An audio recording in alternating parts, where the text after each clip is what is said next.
Welcome to episode 18's 8-man operation Blackest Day.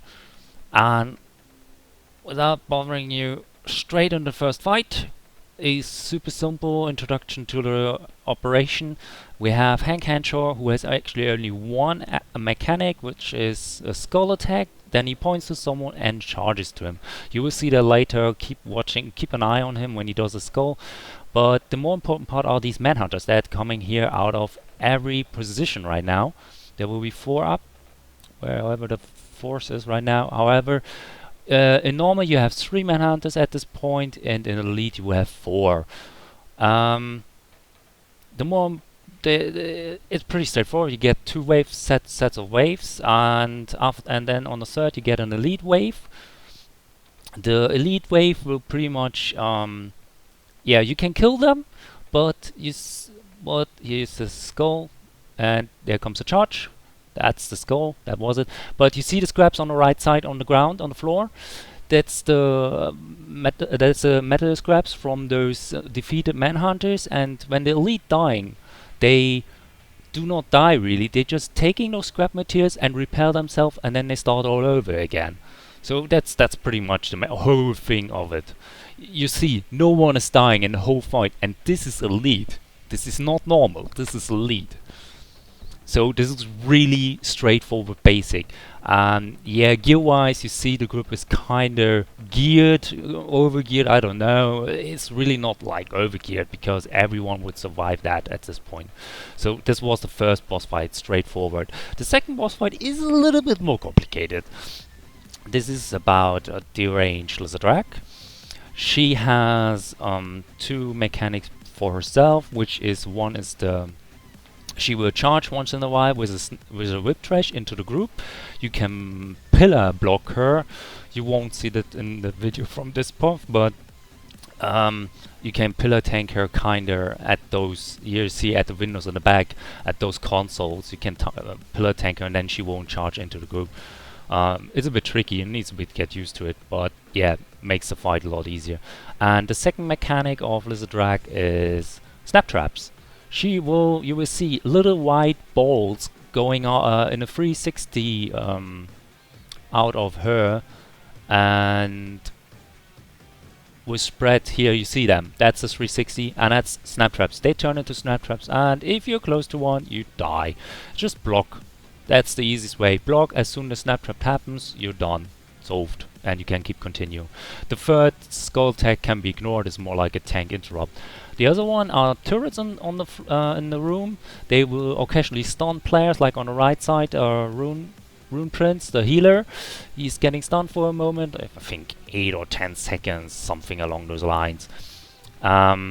You can take out those turrets if you want to. We decided to completely ignore every mechanic in the room and just kill the boss. So yeah, and then the actual really hard mechanic, really hard, yeah. On the left side you see the book there. If you go a bit too close, you're going to die. I will show you right now. Here, wait, I'm moving out. Boom, and dead. So I didn't really die through Lizardrak. I just pretty much died because the book range is kind of there. Yeah, that's the whole mechanics already. The book will spawn, then it will disappear, and then it will reappear somewhere else.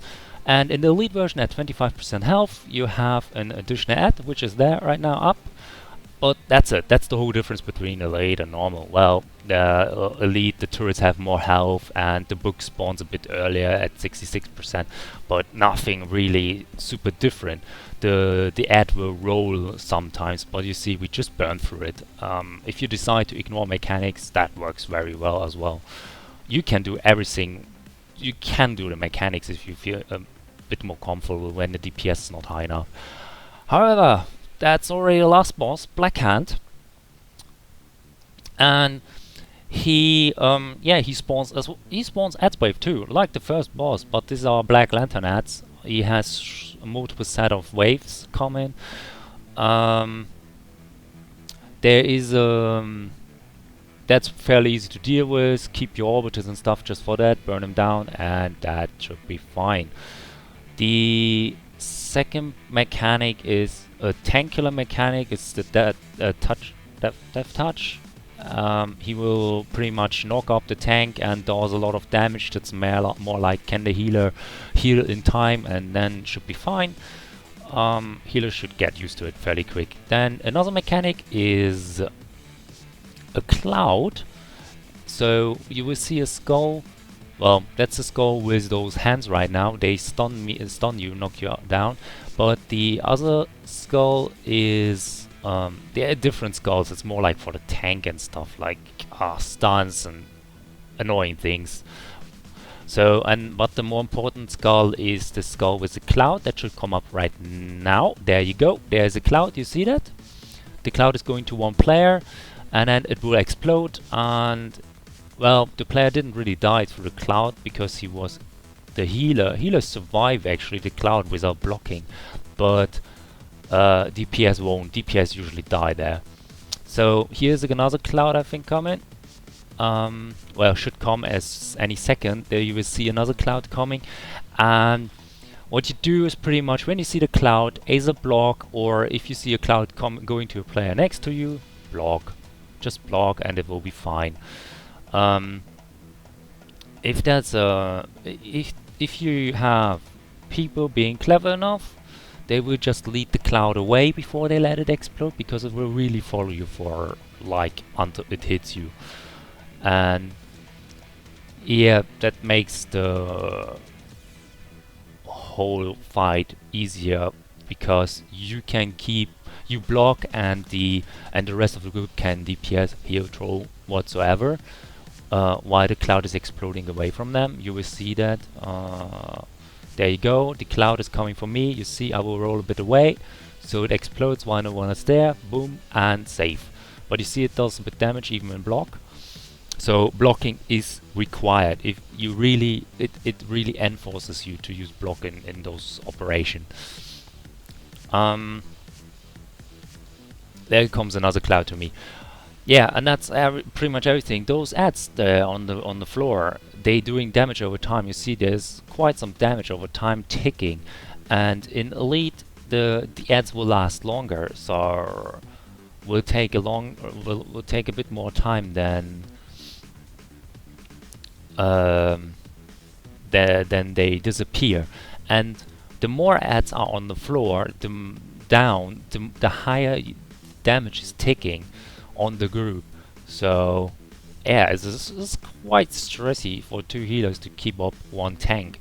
But the tank here was 147, way above the max CR, because the max CR with the new episode will be 146. There was some bug gear, so he's 1 CR higher. But overall, that's still fairly manageable. Yeah, it was not really hard. It's absolutely doable. You can do it with 2 tanks instead. That works as well, absolutely fine. There's no problem with that. However, that's already a whole operation. Yeah. If you have more questions, put them down in the comments. Thanks for watching, guys, and see you around next time. Bye bye.